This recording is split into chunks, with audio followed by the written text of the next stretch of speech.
Moses வணக்கம். நினைவு சின்னம் மோசஸ், அநேகமாக இப்படி ஒரு நினைவு சின்னம் வச்சாங்கன்னா அது இந்தியாவில் தமிழ்நாடு தான் முதல்ல இருக்கும். எங்களுக்கு ரொம்ப ஆச்சரியம் என்னென்னா, இந்தியாவில் முதன்முறையாக இந்த உழைப்பாளர்களுக்கு ஒரு சிலை வச்சாங்க. உழைப்பாளர்களுக்கு 8 மணி நேர வேலையை உறுதிப்படுத்துவதற்காக மே 1ஆம் தேதியை தொழிலாளர் தினமாக அறிவிக்கணும்னு சொல்லிட்டு ஒரு உழைப்பாளர் சிலையை வச்சாங்க. அது இந்தியாவில் முதல் தடவை நம்ம மெரினா பீச்சில் தான் வச்சாங்க. இப்படி ஒரு வரலாற்று பெருமைக்குரிய ஒரு மாநிலம் இந்த மாநிலம், சரியா?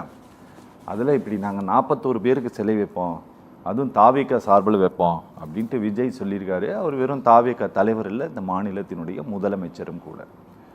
இதை விடுதலை சிறுத்தைகள் எப்படி பார்க்கணும்? அதாவது அதில் டிவிகே உடைய அப்பீல் என்ன அப்படிங்கிறதுல இருந்து நம்ம அதை பார்க்கணும். இப்போ டிவிகே உடைய அப்பீல் என்ன இந்த கேஸில், கரூர் இன்சிடெண்ட்டில்? இப்போது அவங்க இதுக்கு பின்னால் ஒரு ஒமிஷன் ஆஃப் ஆக்ட் இருக்குது. போலீஸ் இதுக்கு காரணம் சரியாக எங்களுக்கு இன்ஃபார்ம் பண்ணல, எங்களுக்கு சரியான பாதுகாப்பு கொடுக்கலன்றாங்க. அதுக்கு பின்னால் போலீஸ்க்கு பின்னால் ஒரு கிரிமினல் கன்ஸ்பிரசி இருக்குது அப்படின்றது தான் அவங்களுடைய அடிப்படை வாதம். இதை சுப்ரீம் கோர்ட்டு இதில் பிரைமா ஃபேஸ் இருக்கிறதா கருதி தான் இந்த மேட்ரை சிபிஐக்கு மாற்றிருக்கிறாங்க. இல்லைன்னா இந்த மேட்ரை சிபிசிஐடி விசாரிக்கட்டும், இல்லைனா ஸ்டேட் போலீஸே விசாரிக்கட்டும்னு சொல்லிட்டு திருப்பி அனுப்பியிருக்கலாம். இப்போ இந்த சைட்டில் இருக்கக்கூடிய குற்றச்சாட்டு என்னென்னா, பாதிப்பை ஏற்படுத்தினவரே பாதிக்கப்பட்ட மக்களுக்கு இந்த ஃபேவரை பண்ணால் அது எவிடன்ஸ் விட்னஸஸை டேம்பர் பண்ணுமா அப்படின்ற ஒரு கேள்வி வருது. இந்த கேள்வி லாஜிக்னா, அவர் 20 லட்சம் கொடுத்தாருல்ல, அப்போவே அது அடிபட்டு போயிடுச்சு. அப்போவே அவர்கிட்ட இருந்து ஒரு ஃபேவர் அவங்க பெற்றுக்கொண்டதாக தான் அர்த்தமாயிடுது. ஸோ இது மூலியமாலாம் இன்ஃப்ளூயன்ஸ் பண்ணிட முடியும்னு நம்ம நம்பலை. ரெண்டாவது, அந்த சிலை வைக்கிற விஷயம் இதுக்கு அரசாங்கத்துடைய பணத்தை அவங்க பயன்படுத்தி இருந்தாங்கன்னா அது தவறு. அவங்க என்ன பார்க்குறாங்க, கரூர் இன்சிடென்ட்டே அவங்க எப்படி பார்க்குறாங்கன்னா, எங்கள் கட்சிக்கு எதிராக ஏற்பட்ட ஒரு சதி, அந்த சதியை பின்னாலேருந்து நடத்தினது யார்? திமுக. அப்போது அதற்காக நம்மளுடைய கட்சிக்காக அவங்க உயிர் தியாகம் செஞ்சுருக்கிறாங்க அப்படின்னு அவங்க பார்க்குறதுன அடிப்படையிலிருந்து வைக்கிறாங்க. அதில் எல்லாருக்கும் மாறுபட்ட விமர்சனம் இருக்குது, எனக்கும் இருக்குது. அப்போது அதற்கு ஸ்டேட் மெக்கானிசத்தை அவங்க பயன்படுத்தியிருந்தால் நம்ம அதை கடுமையாக விமர்சிக்கலாம். தனிப்பட்ட முறையில் கட்சியை பணத்தை செலவு பண்ணி தானே வைக்க போகிறாங்க. ஸோ அதனால் அதை விமர்சிக்க வேண்டிய தேவையில்லை. இந்த அவங்களுக்கு கொடுத்த அரசு பணிங்கிற ஒரு விஷயம் இருக்குல்ல, இதில் இருந்து வேணால் நம்ம இதை நம்மளுடைய ஆர்குமெண்ட்டை பிளேஸ் பண்ணலாம். இல்லை, நான் நீங்கள் எல்லாம் சட்டம் படித்தவர்கள் அப்படிங்கிறதுனால நான் கேட்குறேன். பட்டா லேண்டாக இருந்தாலும் கூட சரியா, இன்னைக்கு நாங்கள் விஜய் பேசின வேற எதையும் எடுத்துக்கொள்ள விரும்பவில்லை. இதை மட்டும்தான் நாங்கள் எடுத்துக்கலாம்னு நினைக்கிறோம், சரியா? ஏன்னா இது ரொம்ப சீரியஸான விஷயம்ன்ட்டு நாங்கள் கருதுகிறோம். நீங்கள் உங்களுடைய பட்டா லேண்டாக இருந்தாலும் கூட அந்த பட்டா லேண்டுக்குள்ளே இறந்து போன ஒருத்தருக்கு நீங்கள் நினைவிடம் கட்டுவதற்கும், உங்களோட தாத்தாவோ பாட்டியோ இறந்துட்டாங்க, அது கவர்மெண்ட் பர்மிஷன் வாங்கணும், பப்ளிக் வியூ இருந்தானா பர்மிஷன் வாங்கணும். சரி, அப்போது நீங்கள் பல பகுதிகளை சேர்ந்தவங்க, இறந்து போனவங்க எல்லாம் கரூர் பகுதியை சேர்ந்தவர்களே கிடையாது முதல்ல. கண்டிப்பாக அதில் வேறு வேறு மாவட்டங்களை சேர்ந்தவர்கள் இறந்துருக்கிறாங்க, சரியா? மேட்டூர் பக்கத்தில் இருக்கிறவங்க இறந்துருக்கிறாங்க, திருச்சி பக்கத்தில் இருக்கிறவங்க இறந்துருக்கிறாங்க, இப்படி பல பகுதிகளை சேர்ந்தவர்கள் இறந்துருக்கிறாங்க. இவங்க எல்லாத்துக்கும் சேர்த்து மொத்தமாக நான் கரூரில் வைப்பேன், நினைவு சின்னம் அமைப்பேன் அப்படிங்கிறதை தனியாக அழுத்தி சொல்லி இருக்கிறார் விஜய். அவர் டிவிகே பிரசிடென்ட் கிடையாது, அவர் சீஃப் மினிஸ்டரும் கூட. அப்போது இது எப்படி இது நடைமுறைக்கு இது எப்படி சட்டப்படி சாத்தியமாகுது? இல்லைங்க, அது நம்ம அதில் என்னென்னா, அதில் அந்த நினைவிடம் அமைப்பதற்கு, நினைவு தூண் அமைப்பதற்கு அதை ஒரு அரசு விழாவா எடுத்தாலோ இல்லை அரசுடைய பணம்ன்றது யார்? உங்களுடைய பணம், என்னுடைய பணம் தான். இதை பயன்படுத்தினா மட்டும்தான் இது பொது விமர்சனத்துக்கு உள்ளாகும். அவங்க முழுக்க முழுக்க அந்த நினைவு சின்னம்ன்றதை பார்ட்டியோட சுருக்கிட்டாங்க. அந்த இஷ்யூக்குள்ள நம்மளுடைய ஓவர் கிரிட்டிசிசம் வைக்கிறது அவ்வளோ நியாயமா இருக்காது. அரசு பணி வழங்கி இருக்கிறாங்கல்ல, அந்த பிரச்சனையில வேணா ஒவ்வொருத்தருக்கு ஒரு பார்வை முரண்படும். நான் பார்க்குற பார்வை என்னன்னா, இதில் டிவிக்கு வைக்கக்கூடிய முக்கியமான குற்றச்சாட்டு ஒமிஷன் ஆஃப் ஆக்ட், போலீஸ் சைடில் ஒரு தவறு இருக்கு, ஒரு கிரிமினல் கன்ஸ்பிரசி இருக்குன்றாங்க. இந்த சைட்ல இருந்து இருக்கக்கூடிய குற்றச்சாட்டு என்னன்னா, அவங்க மேல கிரிமினல் நெக்லிஜென்ஸை பாயிண்ட் பண்றாங்க. இது டிசைட் ஆகிறதுக்கு சிபிஐ விசாரணை முடியணும், கோர்ட் விசாரணைக்கு உட்படுத்த வேண்டும், அதுக்கப்புறம் முடிவாகும். ஒருவேளை இதுல ஸ்டேட் உடைய தவறு இருக்குதுன்னு தெரிய வந்ததுன்னா ரெட்ரோஸ்பெக்டிவ் எஃபெக்ட்ல நீங்க அவங்களுக்கு பணி நியமனத்தை கொடுக்க முடியுமா, இல்லை அதை காம்பன்சேட் பண்ண முடியுமா? அப்போ இதில் விக்டிமுடைய பர்ஸ்பெக்டிவ்ல இருந்து பார்க்கணுன்றது தான் எங்கள் கட்சியுடைய நிலைப்பாடு, தலைவருடைய நிலைப்பாடு. இப்போ அதன் அடிப்படையில் அவங்களுக்கு நீங்கள் அவங்களுக்கு ஒரு வேலை வாய்ப்பை ஏற்படுத்தி கொடுப்பது என்பது அதனால தான் பெரிய லெவலில் வந்து ஒரு பெரிய பாதிப்பு ஏற்படாது அப்படின்றத நாங்கள் பார்க்குறோம். ஒருவேளை அங்கதான் வந்து ஒரு செக்ஸ் அண்ட் பேலன்ஸை கோர்ட் இன்னைக்கு வச்சிருக்காங்க. இது வந்து பர்மனன்ட் கிடையாது, வேலைக்கு அது வச்சிருக்காங்க. ஆமாமா இருக்கு. அது வந்து நீங்க இந்த நினைவு சின்னம் பொறுத்த வரைக்கும் அதுக்கு ஒருவேளை அது அரசு விழாவை முன்னெடுத்தால், அரசு பணத்தை அதுக்கு பயன்படுத்தப்பட்டால், அரசு மெக்கானிசத்தை அதுக்கு நீங்க உட்படுத்தினீங்கன்னா 100% நாங்களே அதை விமர்சிப்போம். ஓகே, நன்றி. ஒரு துக்க வீட்டுக்கு போயிட்டோம் அப்படின்னா நம்மளையும் மீறி நாம் அந்த அந்த சூழ்நிலைக்குள்ளே நம்ம அடாப்ட் ஆயிடுவோம். இதுதான் ஒருத்தர் ஃபோனில் பேசும்போது கொட்டாவி விட்டால் கூட நாமளும் கொட்டாவி விடுறதுனுடைய ரியாக்ஷன் இதுதான், சரியா? அதனால் இன்றைக்கி தான் ரொம்ப அப்படி சோகமாக இருப்பதை போல் ஒரு முகபாவத்தில் இன்று விஜய் வந்து இருந்தார், சரியா? அதை வந்து எங்களால் அண்டர்ஸ்டாண்ட் பண்ணிக்க முடியுது. ஆனால் அவர் இன்னொன்று சொன்னார் நிகழ்ச்சியில், என் மேலே பழி போட்டீங்க, நான் இப்படி ஒன்று நடந்துருச்சே அப்படிங்கிற துக்கத்தில் துயரத்தில் நான் வீட்டில் அமைதியாக இருந்தபோது ஓடி போய் ஒளிஞ்சிக்கிட்டான்ட்டு சொல்கிறீங்க, ஓடி போய் ஒளிஞ்சிக்கிட்டான்னு சொல்கிறீங்க அப்படிங்கிறதெல்லாம் அவரை வந்து ரொம்ப காயப்படுத்தியிருக்கு அப்படிங்கிறது நம்மளால் புரிஞ்சிக்க முடியுது.